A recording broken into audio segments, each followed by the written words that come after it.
What up, though? Welcome back to the hottest marriage show known to man. I am Too Much, and this is Due. How are you doing this afternoon? I'm doing well, thank you. There we go. There we go. So tell me this: your wells, Lord. your wells. When you say well, like when you go to work and somebody says I'm doing well, is that well the same way that when I just asked you how you're doing?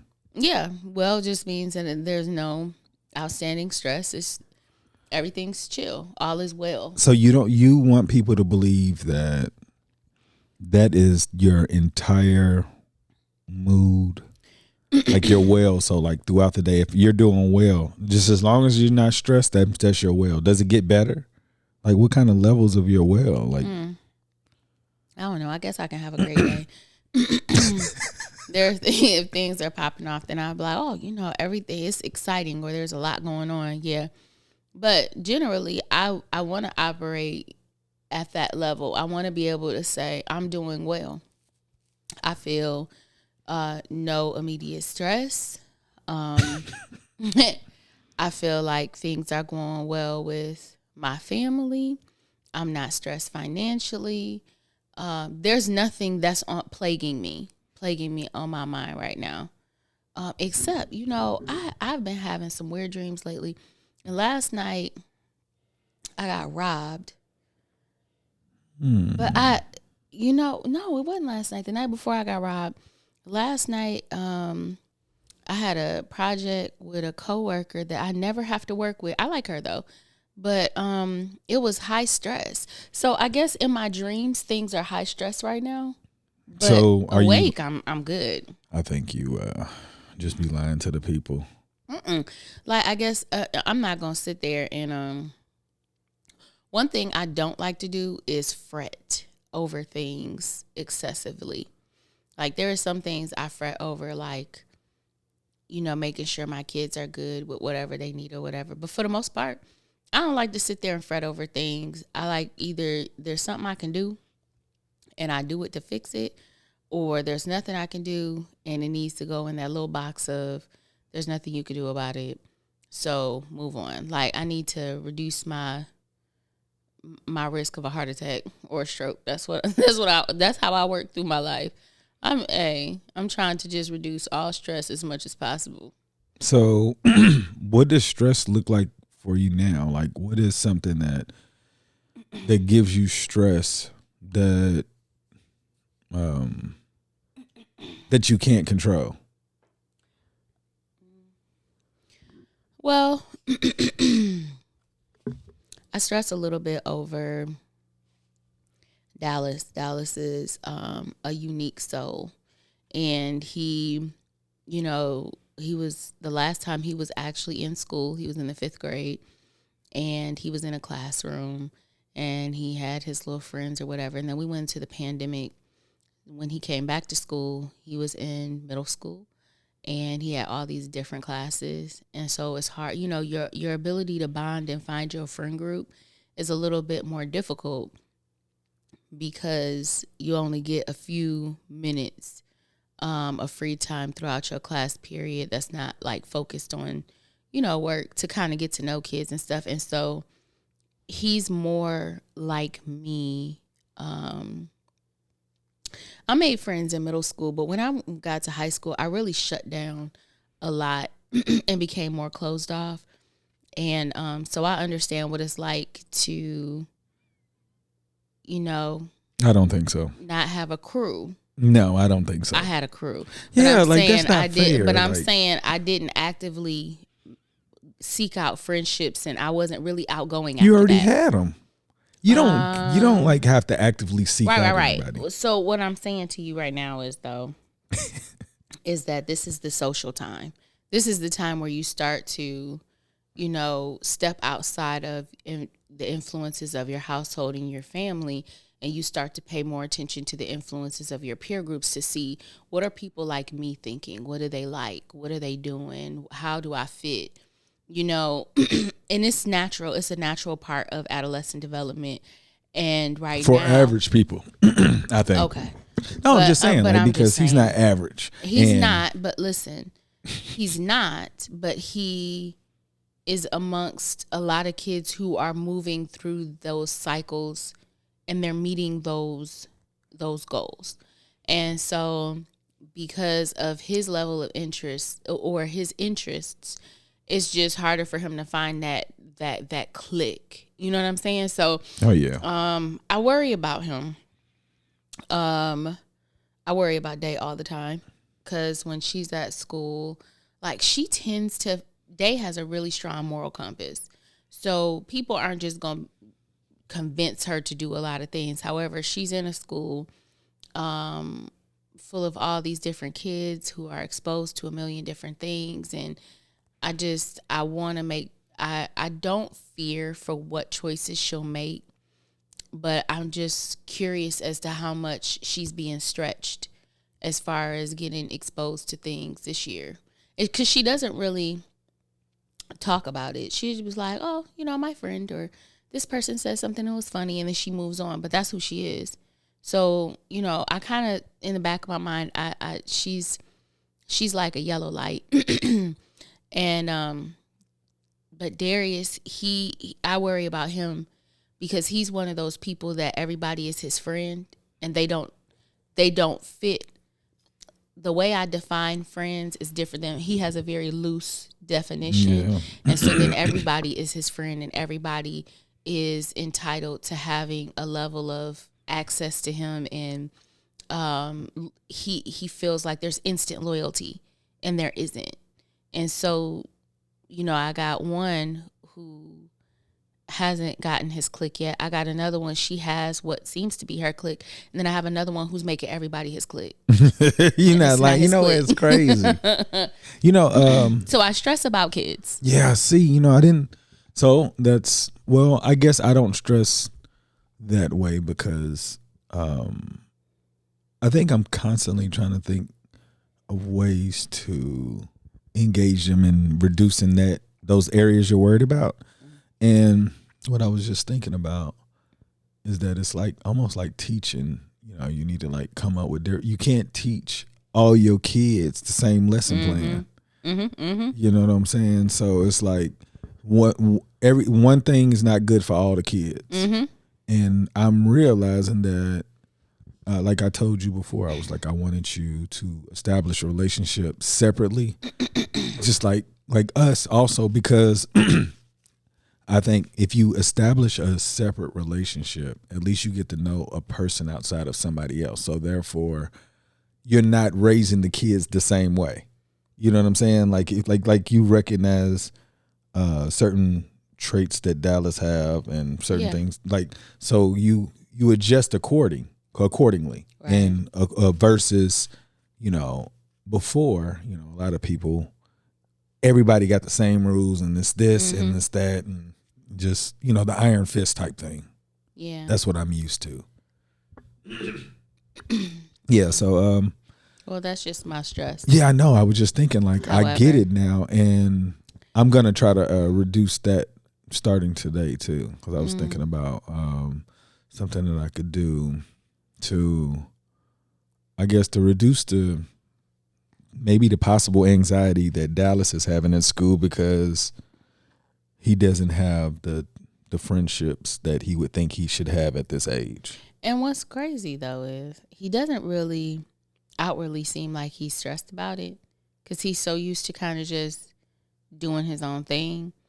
But it's just certain comments that he makes like, I wish that it's like, I wish there was just somebody that kind of understood me so it could just be easy to like kick it with somebody. And I'm like, oh, well, Dallas, what if we try this, or do you want to get involved in this? He'd be like, no. Like, well, the people that you talk to at school, they ask you to go out somewhere after school, and he was like, yeah, that might be all right, but then he doesn't go. You know what I'm saying? So I don't know. Half of it I'm trying to figure out if I'm more stressed than they actually are at any point in time. I don't really, probably. But yeah, I trust it's going to work its way through. Oh, yeah. I really do, too. But, I don't want, I guess the job of us, we're supposed to ensure that we're giving them the fullest life possible. And that is just something that I think, like I told you earlier, the exposure that they've had made it very difficult for him specifically, because, the United States or the Western world, the things that they talk about is just not any of his interest in the way that we view things here. And, in the broader scheme of it, I just feel like it's 80s babies raising these 2000s babies. Like, it's so weird. I think that every parent has had some type of, it's that disconnect in between. Like, growing up, it just didn't seem like, we definitely didn't have the same barriers to growing up as kids do now, or the same obstacles to face as the kids do now. And sometimes I feel like people our age are like, shoot, they got it easy. They this, they that, they this, and kind of discount or minimize these kids' experiences. But this stuff is real to them. You know what I'm saying? I know it's like the most important thing in their life right now. Yeah. And I remember when I was younger, I thought my stuff was for real dire and super important. And my mom was probably looking at me like, girl, please. But it is to you though. Yeah. But you know what? I try to be different in the sense that I don't think my mom meant to be dismissive, but I think my mom was being a mom. Like, she had mom stuff to do. And so I was going to be a kid and I was going to make it through just like she was a kid. She made it through. But I have this need to, like, guide my kids through stuff that I wasn't guided through. Like, I just bumped my head and moved through, and I just want them to be protected, and I want to, I feel like I have the privilege now of having less stressors, so I can pay attention to my kids and want to help guide them and stuff like that, and be more present and be a source of guidance if they're looking for something. But at the same time, there were valuable lessons I learned because I had to figure that junk out on my own. And I really want the healthy balance between the two. Yeah, I think that's the most difficult part of being a parent, is saying, okay, this is a great experience our kids should have on their own because we've given them enough information for them to be able to be successful. But this one right here, I don't know about. But, like, how do you determine? Exactly. And that's what I'm saying about being 80s versus 2000 kids, is that I'm saying I've given you all the tools I could even imagine. And the 2000s babies are like, hold my beer. Like, I have even more stuff that you can't even imagine that I'm going through. And I feel like I'm giving the tools for them to, but am I just giving them the tools to work through the 80s and the 90s? Am I giving them the tools to work through the 2020s? I think this conversation is going to lead to a lot of discussion. Hopefully, when people listen to this, they can give ideas on what they're doing, because I'm sure there's a large population of people who grew up like us and have kids and around our age and are doing way better. You know what I'm saying? Because I was looking at a spectrum of good and bad, if there is a thing, or exposure, the most exposed. I would love to talk to those parents that are the most exposed, that are actually practicing things that we are not seeing. You know what I'm saying? So I'm like, hey, you should consider this. Or there's a YouTube channel that says, this is practices that we've done. And, I think those are great ideas to have conversations with other parents. Yeah. The other struggle I have is that I had kids before and after most of my friends. So my kids' age group doesn't really match. Oh, yeah. With anyone, like, for real. It's like it doesn't match with any particular. I don't have one group I talk to, their kids are like in graduating high school and college. The other, I got some that just went into preschool and have newborns. So I can probably count on one hand how many kids I know within Day and Dallas and Darius's age group. No, that I have immediate access to talk to them. Yeah, you know what I'm saying? Yeah, for sure. I was about to say that because I said I know a few, but we just don't have relationships. Yeah, so. Yeah, I guess that's pointless. But it would be good to get some ideas because it's I was just thinking about the different stages of where the kids are. I guess the reason why we're more concerned about this because we know the different changes and we're expecting these things to happen and we're just trying to cover these bases before the influence of their peer groups cause them to say, my parents don't know anything. For real. But I make sure I say stuff. I be like, hey, I guarantee you your friends are just as clueless as you, but they just coming up with explanations you ain't thought of. So you're like, oh, that makes sense. Oh, I never thought about that. No, their stuff is still dumb too. Come through and ask me. It's just like, earlier this week, one of the kids, we had an issue with them not telling the truth. And I was like, are you afraid of us? What makes you afraid to tell us what's really going on? And I really had to get down to okay, so do we yell? Do we curse? Do we make you feel bad about yourself? Do we touch you? Just for them to be able to say no, and then realize like, okay, so why am I scared? Yeah. Like, okay, so the times where you may have not told the truth before, once you told the truth, what happened? Nothing. Like, there was a discussion and we came to an understanding, but we're not grabbing you and kick you out the house and saying don't come back. We're not making you feel like trash. We're not talking down on you. So what is the fear? Like, so I need to know so that I can take that away and you can feel free to just come and talk to me and be like, what happened today? Yeah. This happened. And I don't even know what this person was talking about, but it made me mad. So then I can walk you through it. Like, I just feel like I try my best not to be intimidating, but more so open where you could really come to me about anything and not feel judged or like you're going to have to pay for this later on. Like, oh, now I really can't hang with this friend because now I told my mom about this. And, I don't want any of that backlash. Because I remember when I was younger and I used to have some questionable boyfriends. And I used to think to myself, I can't tell my mom this because that it's that thing on Instagram. It was like, I know you want to be with me or whatever, but we can't be together because now I done told my mom.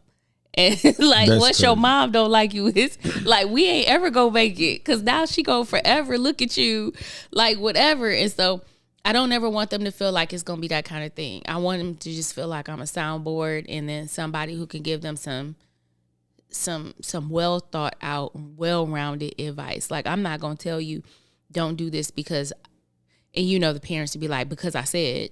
I'm going to walk you through why it makes sense or why it doesn't make sense. That's what I told Darius yesterday. I said, man, we want you to have the most fun in the world. If we tell you we don't want you to do something, it's because it's not safe. It's endangering you. It's putting you in a really bad situation. I was like, these years right now are going to go by, but we want you to have all the fun. Yeah. And I'm like, don't think that we want you just sitting around here not enjoying life. But, he thinks that we don't want him to enjoy life. So, he tends to try to enjoy life the way that he knows like, how. Let me enjoy it. And then however they try to kill me later, then just kill me. But I'm about to live this up right now.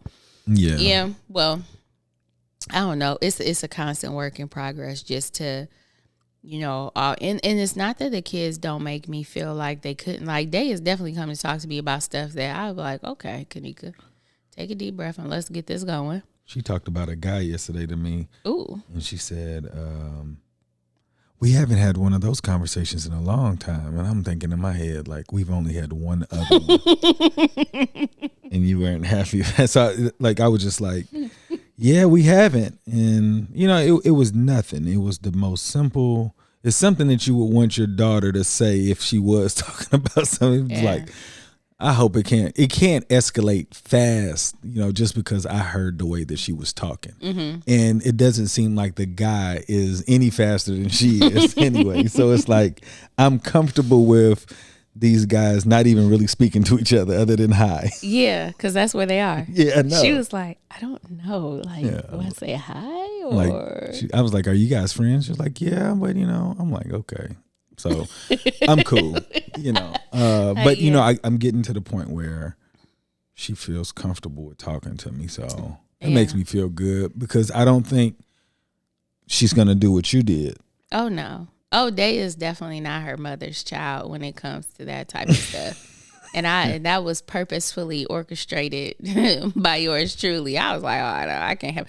And her personality definitely served up and helped me out because she's nothing like me. And I really appreciate that. She was like, she's been talking about to me the same person all year, but it's her friend. And she was like, it's like a crush. And I was like, I get it. But just recently she was like, I'm thinking about, my friend says that I should talk to him. And I said, well, what are you going to talk about? She was like, I don't know. Just say hi. And I was like, that sounds about right. I don't know what else to say. I know. Well, I guess the most difficult part of having a conversation is to think that they're not going to listen to you. Yeah. So I get it. You know what I'm saying? Like, I don't want people to think that we're not fearful that like our kids are kids, but if we can have the relationship with them where they feel like, hey, I might be messing up. I think I'm a lot closer than wherever, like, cause I'm telling you, I messed up as a kid and my father was the last person I wanted to tell. It's like, please. Oh my God. Look, I wanted you to tell everybody else's parent. Look, y'all, man, stop it. No, that's horrible. Yeah, so I really feel like our kids are a lot closer to they're going to make less mistakes because of the way that we approach things. And that's exciting. But I do want them to come up to me and be like, this is my day. I didn't think about that either because I was like, there is nothing in my life that I was like, Dad, guess what happened today? Only time I said, Dad, guess what happened today? Is if I was in trouble and I was trying to say somebody. Let me just let me stop this. What? No, I was just saying you were like, let me come in here and and plant my seed prior to. Exactly, because I knew that he was going to find out. So that's the only way he found out about my day. He never figured out why he found out about my day, but I always... Well, you know what? He may have figured it out. He was like, if you going to go through the time and effort to try to figure out something to soften me up. Wait, please just let them know what you told your parents you decided to do in the 7th grade. Just to make sure that you were covered. Oh, okay. So I didn't talk about that before. Mm-hmm. All right. So if you hadn't. My sister and I, she doesn't remember. We didn't really have a really good relationship, like after the age of 7. So I didn't like my sister at all because it seemed like I was always getting in trouble and I was always getting a whooping. And 7th grade comes and the skating rink, Robbins Roost, I'm skating at this point. And now I'm hanging with kids that are like kissing and talking about kissing and actually having sex. So like I'm like, shoot, I want to kiss too. Yeah. And I remember I was gonna kiss this girl. Like, it's so crazy. It was like planned out and everything. But I was like, the only way I can pull this off is if I tell my parents in advance. Oh my God. Was she going to the skating rink with you at that time? Listen, if Connie wanted to go anywhere with me, so you had to I couldn't go anywhere without taking her. So I was like, it's not even fun. Okay. But yeah, at that time she was already going. So, I said, Mom, Dad, I think it's time for us to have a talk. And I come in the room and I shut the door and I said, I'm in 7th grade now. And I think it's about that time that I'm going to start kissing. And I'm just telling you because I didn't want Connie to tell on me and I didn't want to get in trouble. Hey, What I would have loved to see their faces. look. What my dad told me, he was like, that was very mature of you. Okay, be safe. It's like, I'm proud of you or something, like, be safe. But I was tired of getting whoopings, and He said it ain't gonna be for this. it would not be for this. And you know what's so crazy? What? I was so proud at what I got. I went to my friends and I said, guess what, y'all? My mom and dad said I can kiss girls. It was like, how do they know you kiss girls? I was like, I went to tell them I was going to do it. You don't supposed to tell them. You stupid. I was like, well, I ain't going to get in trouble. Hey, I know one thing. That's the last thing that's going to happen. And it's so crazy because I really did that because I just knew I was going to get in trouble because Connie was going to tell on me. The things I did. I'm saying, I love that openness though. You was like, look, this is what I'm about to do. It was. And you know what's so crazy? The first kiss I had, it was crazy because like I'd never kissed before. I just know I was supposed to stick my tongue in her mouth and she was going so fast. And I was like, I guess this is how you got to go. And I remember when it was over, somebody was like, man, you was kissing her fast in a mug. Wait. What? That ain't what you supposed to do? So then I said, hey, some of my friends said we was kissing fast. She's like, yeah, that's the way I like it. I was like, oh. Wait. So my first kiss was this boy. I didn't even like him, but I wanted to practice kissing because I liked his friend and I wanted to kiss his friend. Listen to you. But I didn't know how to kiss with my tongue either. So, look. So he comes over and I was like, all right, I'm just going to go for it. I'm just going to go. And it seemed like he knew what he was doing. So we started kissing. Man, all I knew was I was supposed to use my tongue. I know I probably confused the hell out of him. The tongue was going in no particular direction whatsoever. It was just on a fact finding mission. It was on a search. Man, it was on a search mission, and then when it was done, like I had already decided I needed to walk away with confidence. So I just finished kissing him and just walked away. I know he was like, "What the hell was that?" But wait, I had to walk away slowly, like I knew I did something. Oh my God, it was so funny. When I look back at it, I pray to God. You look back at it. Look back at it. But you know, when I think about it, even afterward, like years after that, I thought about that and started cracking up. And I was like, what was he thinking? When he walked away, he was like, what the hell was that? I don't know. Like, I didn't have anybody watching me like y'all did to be able to give me a proper critique though. Well, you know, like it was the skating rink. So it was like, it was a video game by the lockers. And we just went over there and kissed. It's so crazy. That's like everybody took turns going over there to kiss. No lie. Yeah, I'm just like, we were so unsupervised. For real. Like, you know, so I'm just thinking like, yeah. So in 7th grade, I was kissing. So it's only right to continue to be on that path. If you're kissing in 7th grade, you're going to be having sex soon. Like it's inevitable. Like unless somebody tells you, hey man, you shouldn't do anything else after kissing, you should wait till you're an adult.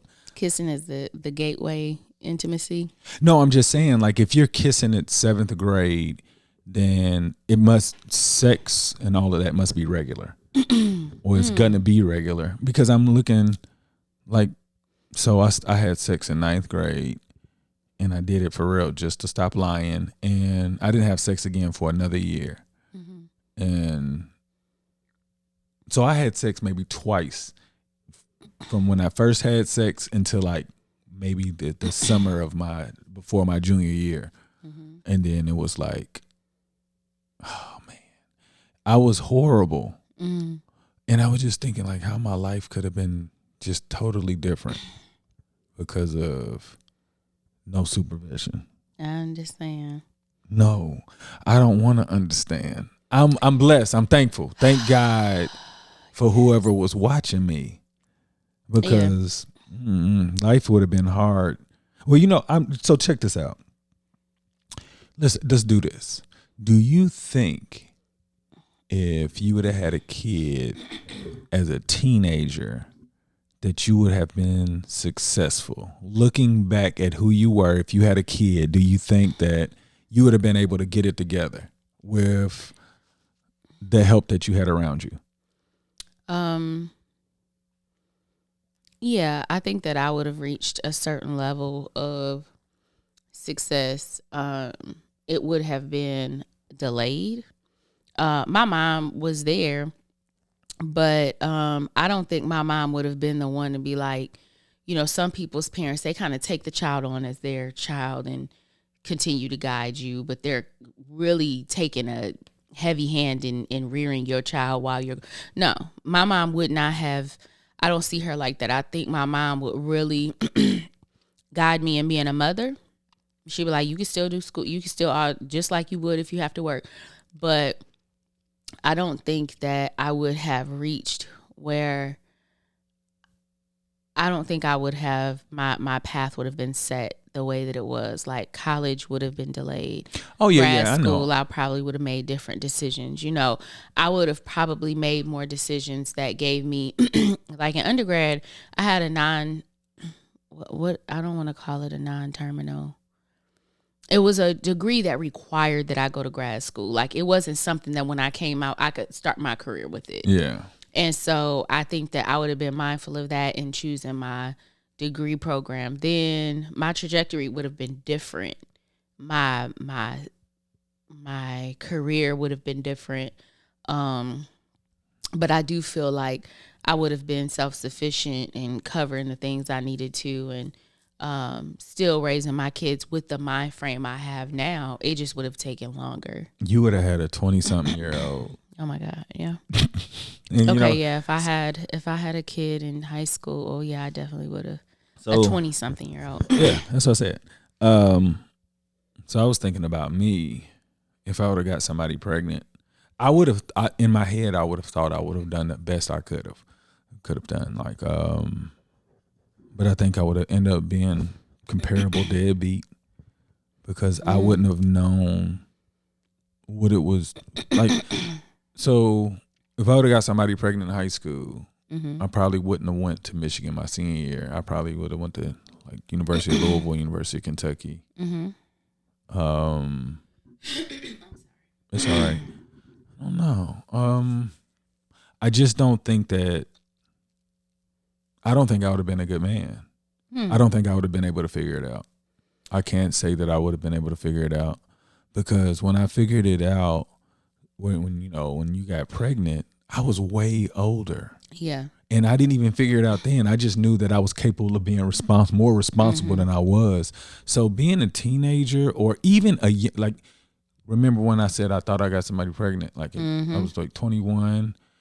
I still wouldn't have been good then either. And I'm blessed.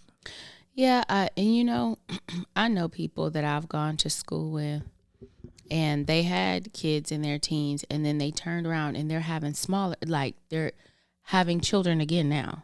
And I wonder what type of differences they felt in their experience as parents, what their kids feel the difference is.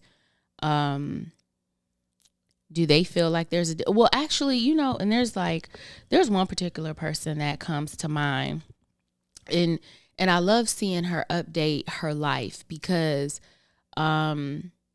she did a great job. I remember when we were in high school and she had her daughter, and I remember them passing this baby around at the basketball game up and down the bleachers. And in my head, I was thinking, I could not, because my life would be forever changed and I wouldn't be able to do this, that, or the other. She raised the most gorgeous daughter. Her daughter went to college and seems to be doing really well. This particular woman that I went to school with, businesses, married, happy, and not like, and I don't know her day-to-day life to be able to say, I see social media happy. But what I'm saying is that when I was a teen, I couldn't even, in my head, I couldn't fathom having a child as a teenager, because the people that I had known as teen parents at that time did not look anything like her. I did not know that was possible. I felt like if I was a teen mom, I was going to look like these teen moms I knew. And so you saying you would have had a different perspective if you saw teen moms? I mean, I think that I just didn't know. Not that I feel like I just didn't know.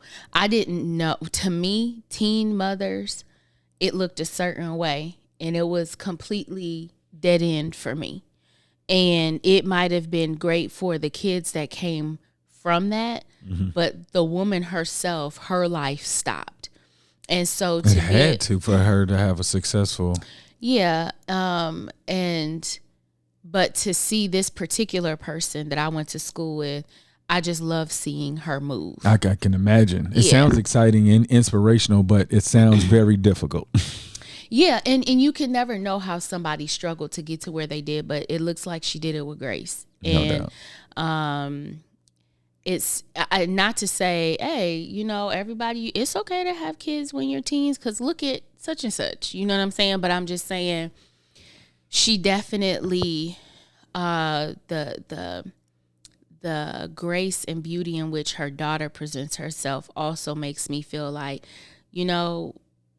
she had her head in a place where she was like, no, me and her, we about to be everything. You know what I'm saying? And we're going to defy, not knowing, but she defied everything that I ever thought would be possible for. I think she's a distraction though. I think that there are some people, you don't want to feel like, because everybody doesn't have the go get itness. No, not at all. You know what I'm saying? She's special. She is. That's She's what I'm saying. And I don't want special. people ever thinking like that, man, like if she would, like, check this out. She knows whatever she did, regardless of what her day to day, for you to even look at it like that, she did a really good job. She definitely would have fooled me. If I would have seen her and I was in high school and I had become pregnant, she would have fooled me into thinking, but look, this is possible. But you have to have that grit to do all that she did and have that focus. Definitely. And everybody doesn't have it. And so I could see how that would be a distraction, but I love to see her move. So that's dope. Yeah. I have to get on your page and see who the heck you're talking about. Anybody you want to give a shout out to before we get out of here? I want to give a shout out to every woman that defies the odds. For sure. Because Lord knows we all defy some odds. There's always something stacked against us. Yes, I believe that too. I do. I believe women have the shorter end of the stick in comparison to majority of men, wherever they are in life. Well, they're definitely gonna have different obstacles, and sometimes a lot more obstacles. Yeah, I agree. Yeah. So all the women that defy the odds. Yeah. So hopefully we can fix that and make everybody feel like it's an equal opportunity to be great. I want to give a shout out to all of the Black businesses we are showing love to on our page. If you want to go to www.lewissquad.com, that is 1S, and go to Buy Black, and you can see all of the Black businesses that we have either purchased from or know that they have good quality products. And it's holiday season, and it'll be a great place to change somebody else's life. Be great on purpose. We love you all. Wait, it's just me against the world. Me against the world. Come on, Tupac. Boom.